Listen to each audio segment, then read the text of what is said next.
Welcome back to my little corner of YouTube where I talk about books, books that I've written, books that I'm reading, all the ideas that I've had for my own books. Today is kind of an impromptu because I had jumped back into that high fantasy quartet after putting aside that romantic horror contemporary that I have been struggling with for a very long time. And while I'd been working on this romantic horror contemporary thing, I had this high fantasy in the back of my mind, and I was just letting it stew, and just thinking about it. And I kept thinking about it, and I just kept thinking about it. And then I come back to this draft, this high fantasy draft. I'm in book 3 with this new vigor and ideas to bolster the villain to make it a little bit more better. More better. Quote me on that. But I have, an idea to make the villain a little bit more well rounded and at the same time tying up a loose end that I didn't really know what to do with before. And I've been working on this high fantasy for a couple weeks now, as in weekends, because I only write on the weekends. So that sounds like weeks, but it's not actually been that long in writer time. And then, while I'm working on this draft of book 3 in this high fantasy, I put this romantic horror on the back burner. So it goes into like the thinking space where the books go to be stewed and thought about and just, cooked a little bit more. And I didn't really mean to do that. My goal was to push it aside to kind of forget about it for a little bit so I can focus more on this high fantasy. While it's in, on the thinking burner in the back of my mind, I keep thinking about it and I keep thinking about it almost unconsciously. So like I didn't mean to put it there. I didn't mean to keep thinking about it. Like I meant to focus on the high fantasy and finish that series so we can, get it pushed out. Do like a rapid release thing. I knew this romantic horror needed something. I didn't know what it was, but it needed just a little something and I just didn't know what it was yet. And so that's, one reason like okay, I need to put this book, this draft back on the burner to cook a little bit longer because I know it needs something, but I don't know what it is yet. I don't have the clue to solve the plot hole. I don't just have that little extra spice to kick it up a notch. And I don't mean like spice as in like smut. No, I mean like spice as in like that little something just to like keep you going, just to kind of make the reader get to the end of the book. And then I started reading what is it? What Stalks the Deep, I believe is the title. T. Kingfisher. It's the third book in the Sworn Soldier series. And I loved book 1 and book 2. And I think they're just novellas, but they're fantastic. Like they're horror novels. Not horror novellas, I guess. I highly recommend this series if you like a little bit of like that cozy horror, but it's not really cozy. It's just well written horror. I just love the way that T. Kingfisher writes her characters. They're just so I would be friends with them in real life because they're just a little sassy and also intelligent. But in this book, What Stalks the Deep, there is what appears to be, I'm only on like chapter 5, but what appears to be a haunted mine. And there's something in this mine. I don't know at what point it was today that this happened to me, that I was just minding my own business at work, working, doing stuff, and then there's that little voice in the back of my mind that's like, hey, you remember that romantic horror that you're working on? What if there were caves in it? And then like I have been pretty much sketching out what that would mean for this draft. What kind of caves would there be? What would be in these caves? How would the main characters get into these caves? What would be hidden in these caves? What plot device could I use with caves in it? And that single thought, that one thought, had just snowballed. Because now I'm like plotting these caves in this book, and like it's underneath this forest where there's something in the woods, and like people go into the forest, they go hiking, they go camping, they find these caves, they go into the caves, and they never come out of the caves. And I'm mapping out like secret entrances to these caves. There'd have to be like places where it'd be like really, really narrow and you'd have to like squeeze in. And then, of course, it doesn't help that I have learned recently about Nutty Putty Cave and that the one guy that's still in there. I am like 20 pages from the end of this draft 3 of this high fantasy book 3, and I am back to thinking about this romantic horror. And when I left off of this romantic horror, I was not feeling very positive. I was actually kind of feeling a little not so good about it because I knew it needed something. I just couldn't think about it, and I just wasn't in the zone for like a contemporary. I wanted to go back to my high fantasy. Now I'm feeling it again. But I'm like, no, I need to finish this high fantasy that I have stopped so many times. This is why I have so many works in progress, because I move to one to the other and I keep thinking about it and then I just go back and forth. It's exhausting, but I love it at the same time. But then this has got me thinking about just all the thinking that goes into a book. All like just the time spent thinking. Just so much thinking that most of the time is just almost like an unconscious process that I have going on in the back of my brain. I'm not actively thinking about the book, but I'm like, it's like, on a different tab in your brain, it's still like loading, even though you're not staring at it. And I have always done that. I've always been this way. Like before I started writing professionally, I was writing fan fiction. Spoiler alert, I did write fan fiction. I devoured fan fiction. That was how I got most of my reading in. But even before that, I was thinking about, a story that I really liked, whether it was books or TV, through a video game. It was just, I was constantly thinking about whatever story I was obsessed with at the time. That process of thinking has just evolved as my ability to craft a story has also evolved. And I'm still asking, those questions of like, well, what if this happened? Or what if this happened instead? Or, what if this or that? Or things like that.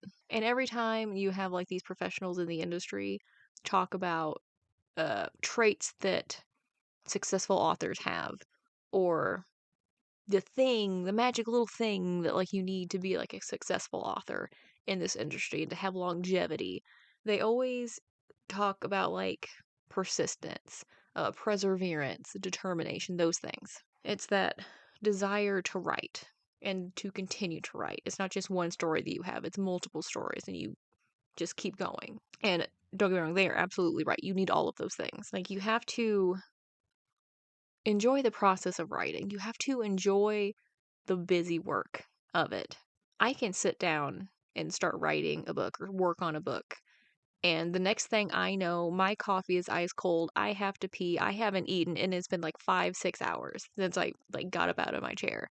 And it's like, oh, where did that time go? I don't know. I was just so engulfed in what I was doing. I was enthralled by what I was doing. It didn't feel like work. It felt like fun because I was enjoying myself because I enjoy the process, the work of it. It absorbs me because I am enjoying myself so much. It doesn't feel like work. Like I get caught up in the story and the characters and the plot and the world and the words that I'm using to describe all these things. And I lose track of time. And it's like I'm reading a good book, but it's different, if that makes sense. That probably doesn't, unless you have also experienced that thrill of writing a book and losing yourself in it. You have to want to write, to put words on the page, to see what words work best to get out the idea that you want to get across. You have to have that will to improve, to learn, to study the craft itself. Because, yes, books are an art form, but there still, can be craft involved. There's a difference between macaroni art and like a portrait, okay? There's a difference. And if I had $1 for every single time I've heard someone say to me, oh, I have this idea for a book, I just don't have the time to sit down and do it, I'd have several dollars, okay? Which, yes, it doesn't seem like a lot in this economy, but it's several dollars. Because it's always either, oh, I just don't have time, or oh, I don't know where to start, or there's always these just excuse after excuse of why they can't do it or won't do it. If you genuinely like want to be an author, to put your words out there, to be, moderately successful, you gotta put the words down. That's like step one. And that's such a big step that you can't become a writer without it. Like for all these people that are like, oh, I just don't have the time. Oh, like I don't know what to tell you. It's like, yeah, I would love to learn how to play like a musical instrument, but like I don't have the time, which translates to I don't have the desire to make the time versus me wanting to write a book. I made time because it is something that I generally wanted to do. So I made the time to read every day. I made the time to write books, to learn how to write books. And over the course of 10 years, it has become kind of a subconscious process, the whole thinking, the thinking about it. Because I am almost always thinking about a work in progress that I have, which might make me sound insane, which, you know what, that's not the insult that it might have once been. Because if I stopped writing, I there's a good chance that I would spontaneously combust just because I would have all these stories in with no way to get them out. I don't, I would cease to exist. Just poof, because I have all these stories that demand to be written. And I have this desire for stories, for good stories, to find that next story that I can't put down, to find that next story idea that I can't stop thinking about, that keeps me up at night, that I start writing and then I'm still writing at 2 a.m. because I just have to get the story out because I have to know what happens next. That is why I write. And this turned into a lot more of a like an impassioned little vlog than I intended than I wanted. But that's when it happens. You start writing one scene and then like it just kind of leads into the next one and all of a sudden it goes in a direction you didn't anticipate. You gotta roll with it every once in a while. That's what I've been thinking about today. That you just gotta keep thinking about it in the back of your mind, and then the ideas will smack you when you least expect it. Like when you're in the shower, when you're driving, or when you're mid conversation with a coworker and then you don't respond and they kind of stare at you like, then you have missed a cue and you should have responded and now you look like the weird one or the rude one because you have to ask, what? What was the question? But thank you for joining me on this little rant writer vlog. If you are currently writing or thinking about writing, go for it, chase it. Difficult. My first book was difficult, which I have a thought that I forgot about. I had another thought. As I was driving home today, I was thinking about why this contemporary horror is so gosh darn difficult. Gosh darn. I don't use that terminology very often. Is that my new catchphrase? I hope not. But I was thinking about it and like why this contemporary horror is so difficult for me to write. And I'm like, well, I'm moving into a brand new genre that I've never done before, or I've never written before. I've read plenty of contemporary horror, but I've never written it. And it's almost like I am starting over from scratch. I am writing my first book for the first time. Like that's almost what it feels like. Because I remember way back when I was writing Devil's Blood, and it was just like some parts where I was just like, I know this isn't good, but how do I make it better? What do I do? I just didn't have the answers. And it was a weird thought I had on my way home where it feels like I'm writing my first book for the first time.